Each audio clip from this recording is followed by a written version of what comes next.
All right, so welcome to another episode of Closed One. I'm your host, Subhan Wahid, and today I've got a conversation planned for you that I've genuinely been looking forward to. My guest today has done something that most people can only dream about in their lives. And let me explain why I'm saying that. He started his first company while he was still in university. He has taught English in Japan. He had a black belt in Taekwondo at the age of 12. He's worked across multiple continents. He's built a SaaS company from scratch. And today, he's a co-founder of Gildre, a knowledge community for ambitious founders that has grown to over 250 founders across 6 continents with a 95% retention. He's one of those people who you can clearly tell that they don't sit still for a very long time. And I think that's exactly why this conversation is going to be so good. Welcome to Close One, Taiga. How are you doing today? I'm doing good, Savan. I really appreciate that opening and I really appreciate you for having me on. It's an honor. I'm happy to have you, and I'm sure that we're going to learn a lot from you. I have a lot of people who will be looking forward, who will be looking at this, and they'll be interested in finding out how you do what you do best, especially considering that you've grown your company to over 250 founders. Because when I was doing research on that, that was really admirable for me because it takes a lot of effort, and I know that from experience. But before we get into the work stuff, I always like to start to get to know you a little bit better outside of the work. So please tell me a little bit about yourself, who you are outside of work, before we get into the work stuff. Absolutely. I love that question. So a little bit about me. I'm actually living in Buenos Aires, Argentina. I've been living on and off in Latin America since November of 2022, since the World Cup. I originally came down here to watch the World Cup. I fell in love with the city, and I've been on and off between the States and South America for the past 3.5 years. And so that's a little bit about me. I love traveling. I'd say that I am fairly nomadic. I love living that nomadic lifestyle, meeting new people, experiencing new experiences. And another fun fact is I've been doing martial arts. And you did mention that I got my black belt when I was 12. I've been in martial arts for a long time, so I stay consistent with that. I love Taekwondo, boxing, judo. I love basketball. I started playing tag rugby down here. It's not tackle rugby. We have little tags on the side of our hips. So I've been doing that for quite some time. And other than that, it's just work and living abroad and enjoying kind of the most beautiful moments in, our world and our life can bring us. I am actually taking notes while you're talking because I like to do that, just so you know why I'm not looking directly at camera sometimes. You mentioned that you've been living in Argentina from 2022. I've heard a lot of good things about that country. I've never been to Argentina, but I know they've got a great football team. And it's with blue and white stripes. I follow football. My brother is a bigger fan of football. I know about Ronaldo. I know about Messi. I've never seen World Cup myself. But what year was it when you actually attended the World Cup? It was November of 2022, and that was actually the year that November and December of 2022 was the World Cup when Argentina won the World Cup. So that was an incredible experience, seeing Argentina win the World Cup in Argentina, all the games, the entire country. At 6 a.m, they're playing different countries in the World Cup because of the time difference in Qatar. And at 6 a.m, you'd hear everybody scream whenever there was a goal. And so that was kind of an amazing experience, just seeing how this country unites with football and with sports and with Messi. And so that was a fantastic experience. So yeah, I came down here originally. And actually, I didn't even realize that. I didn't realize how big of a deal football was down here until I was here for the World Cup. This is their, national sport. Messi is a god down here, and it was a fantastic experience. It made me fall in love with the city.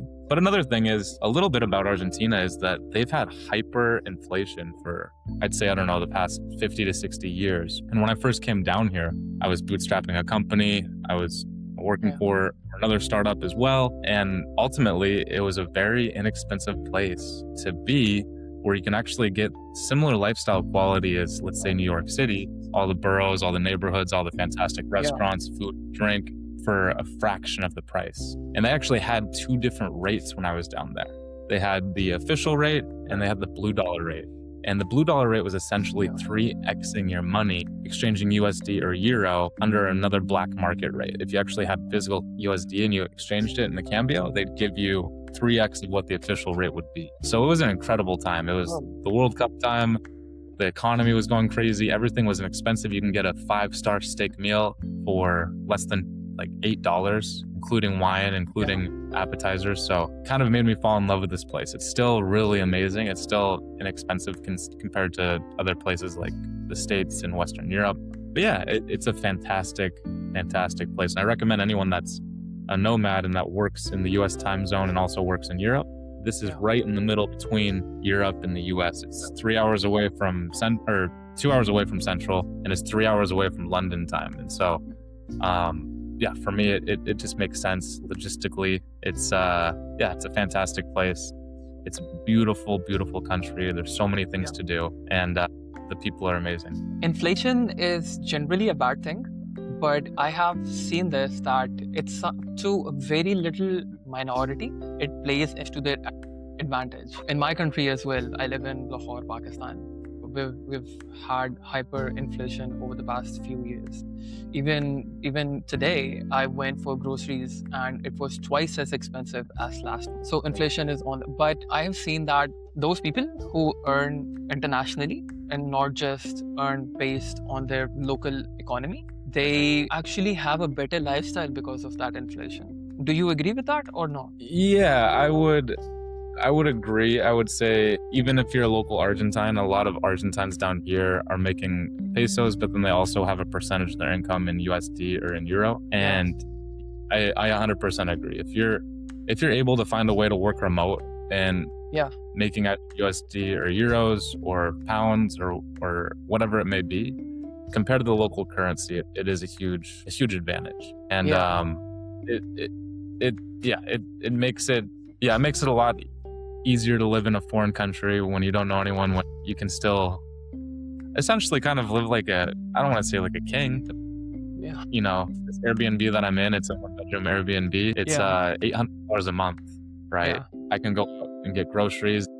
You know, it's super inexpensive. I can go out and get a steak for less than $10 at a restaurant. So yeah, I do 100% agree that the nomads that are making USD or euro or whatever that may be and living in a foreign country, oftentimes you see it in, I'd say Argentina is a common place. I'd say Colombia is a common place, at least in Latam. And then in Asia, you see people in Thailand, you see people in Bali, Indonesia. Those are also common places for nomads. All those places are significantly less expensive than the States, especially Southeast Asia. Southeast Asia is like, you know, you can live like a king, and in 1 month you can spend 600 USD and still probably have some money left over, just because, you know, 5-star hotels are, you know, $10 a night in some places. You can get a beach bungalow in Vietnam or in Cambodia for a couple dollars a night. So you can get a meal, you know, in Vietnam for 75 cents equivalent. It is a very big benefit. I do understand that people living in the local economies, it's probably just more standard to how, for example, people living in the States, the quality of life is expensive in the States. The average 1-bedroom apartment rent where I'm from, I'm originally from Missoula, Montana. I should have put that in my background. It's kind of a big background of me. I'm from Montana. For 1-bedroom apartment there, it's $1,500 and it's the middle of the Rocky Mountains. So it's a small city with 70,000 people, and a 1-bedroom apartment is $1,500. I can budget. I can budget that entire $1,500 a month for all of my living expenses, not just rent down here. Yeah, I can relate to that. I understand how that works. I can talk to you a whole day about martial arts, about rugby, because I've also had a couple of ribs broken when I was in university while playing rugby. I would love to dive deep into nomad lifestyle, because that has always been my goal in life that I still look forward to. I have like some family thing because of which I've not been able to explore that, but I really love people who do get a chance in life to explore different countries and live in different cities. I believe that gives a person a lot of exposure. And I can talk, but I would really love to dive into your career and what you're building right now, especially the company that you're a co-founder of, Gildre. So I hope I'm pronouncing it right. It's Gildre, right? Correct. Yep. Gildre, it rhymes with builder. It's a guild, and we have a lot of builders building things together, like-minded folks, and we ultimately want to help startup founders get from point A to point B as easy and as effectively as possible to heighten their success rate. Yeah.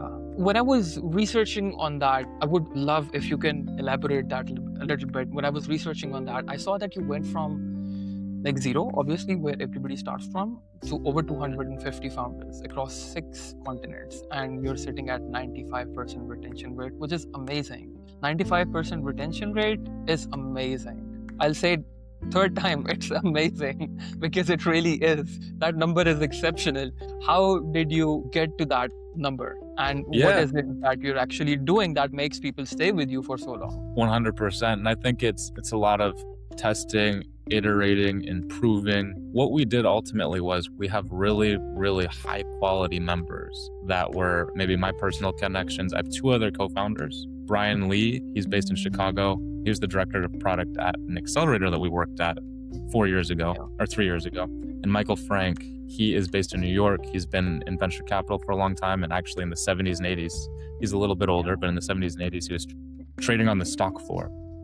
I'm in New York City, originally from New York. And so we had all of these high quality folks come into the community at an early stage. For example, Fritz Landman, the CEO of ClassPass and MindBody, is a member. We have iTech and Tank. He's the founder of JotForm as a member. We have Chris Sakalakis, who is the former CEO of StubHub, is a member. All of these amazing high quality people that are there to talk, to listen, and to learn, and also interact with every single early stage founder that comes in. We really focus on founders in that messy middle, that middle 70% that, they have maybe their MVP developed, they're still discovering product market fit, but they're not, a Series B startup that has a lot of connections, has a lot of revenue. And so we're kind of focused at middle 70% of founders that are in that build and growth stage, and them having access to these amazing other members in our community, it's a huge value add. I would say that there's our competitors are Hampton, maybe the Founders Club, Tribe, a couple others. And as far as the quality of members and the price point ratio, I'd say we have really high quality members, and we start at only $59 a month. So we're very flexible. For example, Hampton is $7,000 to $8,000 a year. Founders Club is also $7,000 to $8,000 a year. And we offer a lot of the similar programming that these other founder communities offer for $59 a month starting out. So it's very affordable, we're very flexible. And I think that we have just the high quality people, we have the high quality services. We're not more than just those other ones. I don't want to talk down on them, but I know Hampton is just like a monthly dinner, and there's some masterminds. Founders Club is also more in-person stuff, but they also have like cohorts and masterminds, and they have a monthly dinner. We do all of that on top of, we have a community within Circle.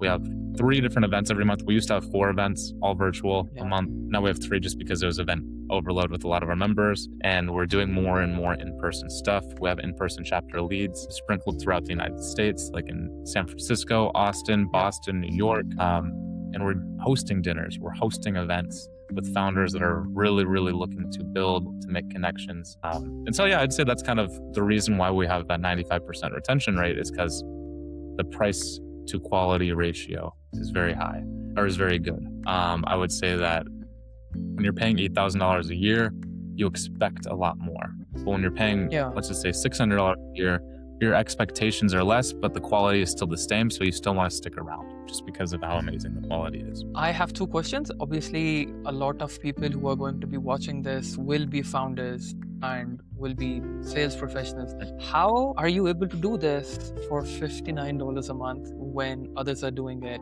for $8,000? Are you saying the quality is the same? And in today's day and age, anybody can become a founder. So for example, anybody can vibe code a product, probably spend a week or 2. So let's just say if somebody's a founder, they've created a product, how can they benefit from what you do? How would they benefit from joining your company, and what would they get for $59 a month? Yeah, that's a great question. Well, $59 a month is all of the virtual programming, the main events. We have a platform that's on our online directory called Nexus that makes automated email introductions every single week or every single month. And that actually you can use an AI prompt and find specific people. Let's say that you're looking for a product expert in CPG, like a CPG product expert, or you're looking for a technology expert or a software expert, whatever that may be. You can find that in our online Nexus platform. We also do have an Investor Connect platform that they have access to. And then we also have a services directory platform, and we have our community. So everything virtual you get access to for $59 a month. For $150 a month, you get access to the in-person events. So if you're in one of those core cities, it's probably in your best interest to get a $150 a month membership, because you'll have dinners, go to escape rooms, we do tea ceremonies, like as far as we go to tea spaces and have tea together and network and talk. We co-sponsor other events where we have founder mixers with drinks and a happy hour. And so that's $150 a month. On top of that, we do help with personal brand opportunities. We actually invite a lot of our members into Riverside, the same studio that we're using today. And we actually make some magic clips for our members to help promote on their social medias. So they get kind of a branding opportunity for $150 a month. And then we have a $350 a month option. That's where they actually get access to either a coach or a mentor that meets with them twice a month, one-on-one, to talk about whatever areas of growth they need in their business, or even in their personal lives. We do have a couple of coaches as well, like executive coaches within our kind of mentorship coaching platform. And so for $350 a month, they get access to super high quality folks, high quality coaching, and the in-person stuff and the virtual stuff. So that's kind of how we spread it out. $59 is really only for the virtual, $150 is for the in-person, and $350 is really if you want both virtual and in-person and a mentor or a coach. And is it just for product owners, or service businesses can be a part of this as well? Service businesses are a perfect ICP for us. We have a lot of service-based founders. We have a lot of consultants. We do have a lot of solopreneurs. So yeah, we do have service-based businesses. Yeah, and I'd say probably about 60 to 70% of our membership are kind of in that software SaaS space or AI space, just because it's been very trendy since actually around the World Cup time. November 2022 is when ChatGPT really started to take off. So the past 3.5, 4 years, it's been AI style businesses have been really, really popping off. I think I am pretty excited to check out that middle tier plan, because one of the things I have noticed and I really like to be a part of is a community where I can find successful people who are doing good in tech space. And working in a remote environment, I must say it's very rewarding, but sometimes it also takes away that human to human connection sometimes. And I feel like that is something that I would love to explore as well. The middle tier plan, your pricing seems very reasonable. I also want to understand, you mentioned about your competitor Hampton, and you mentioned that they are charging annually $8,000. I'm not aware of them actually, but you mentioned that they are charging $8,000 per year. You mentioned they are competitors, but we provide similar quality, but the price is less than 1/10. In business, it is very important to crack that code, that you maintain the quality, but you are also price competitive. How did you crack that code for your business? Yeah, I mean, I think Hampton is really off the backs of one of their founders is the host of How I Built This podcast. And so he has like 80,000 followers on Twitter. He's had multiple exits. And so I think they just pumped in a lot of marketing. We've grown pretty much 100% organically through word of mouth, honestly, we do a lot of LinkedIn automation, we do email marketing, but we never did any paid ads. We never did any paid ads, any actual, I would say, marketing through Forbes or through, Newsmag. We really grown organically through a lot of our members, through referrals, LinkedIn automation, and through email marketing. And I think we're able to keep our prices so low just because, to be frank, it's scalable as far as a membership community. You offer the same programming every single month, and it doesn't matter if you have 50 members or 250 members. It's going to cost the same to put on the programming. And so we're scalable in that sense that, we're not doing crazy fancy in-person engagements. I mean, we do have nice dinners. We sponsor those. We have all the in-person events, but that's for $150 a month. I just think that we were able to crack that code just because our margins are pretty good. And we also are founder friendly. We don't want to, we work with more early stage founders too, oftentimes. And those founders that are kind of in that messy middle, $59 a month could be a lot for some of them. And so we want to be flexible. We want to make sure that they can have access to a community like this. And I think Hampton is just off the kind of backbone of their founders that had multiple exits and that can pay millions of dollars in marketing and get a marketing agency and really pump out that information. Because Hampton actually launched around the same time that we did. No paid ads, organically, and using email marketing. That is a good strategy, especially if it's working out for you. In my research, I also, and I could be wrong, correct me if I'm wrong, I've kind of understood that you also help founders inside your company with growth and lead generation and revenue strategy. Is that correct? Mhm. Or no? Yeah, that is 100% correct. We actually have, every month, we call them innovation roundtables. They're essentially like monthly mastermind group sessions, and we have 4 different executive mentors. One's focused on branding, one's focused on product market fit, one's focused on sales, and one's focused on marketing. So every single quarter, we switch off from different executive mentors, focusing on one of those specific kind of go-to-market levers, I would say. And ultimately, they actually can have one-on-one time with all those executive mentors with their members. And so that's kind of how we're helping founders. I mean, we honestly, it's funny, we're literally building together. We're growing Gildre. We're doing the same strategies that we're helping our founders do. We're seeing what works for us, and then we also advise and see what works for us, and we advise with kind of that knowledge to our founders. So you see what's working across a huge range of companies while working with them and growing together.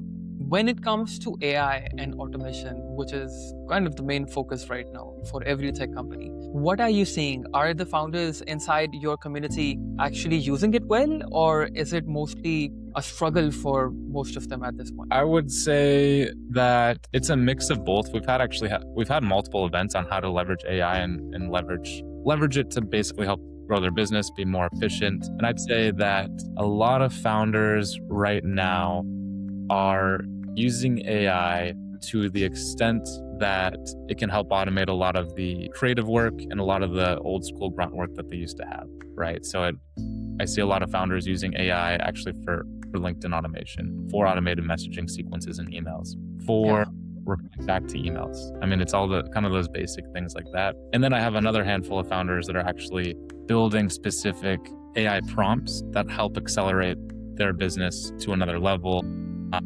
They help with vibe coding. They use AI for building different programs and different applications for their businesses. We actually have a couple founders that literally built their entire businesses from AI, using an AI tool to help them basically build out their entire website and their entire platform with a no-code service. So it's a good mix of both. I'd say that most of them are using it for kind of the basic things, as I mentioned before, like the emails, the creative stuff. Even in Riverside, the magic clips are AI, right? And then there is that smaller handful that literally has built their entire backbone of their business through AI, through vibe coding, through different design platforms that they can just prompt whatever they want in the design platform and it puts it out there. So I'd say it's a good mix.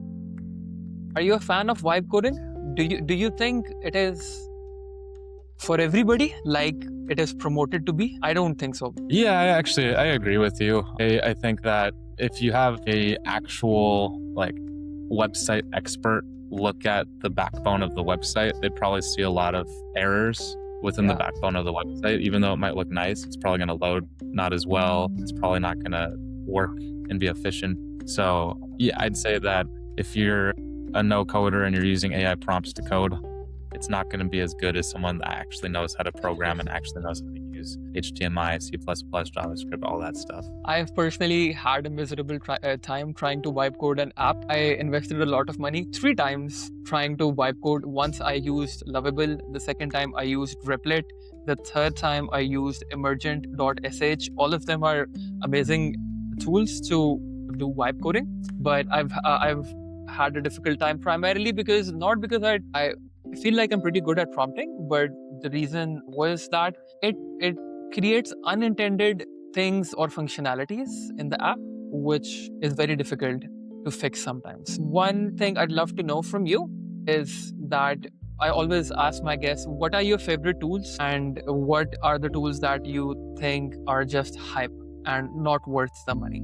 AI tools that you use the most and you recommend anybody shouldn't use? To be honest, I think, well, me personally, we have just Gemini Pro just because we use G Suite and it comes with G Suite for businesses. Yeah. I think that I've talked to some of my other colleagues and a lot of them say that Claude is a lot better than Gemini.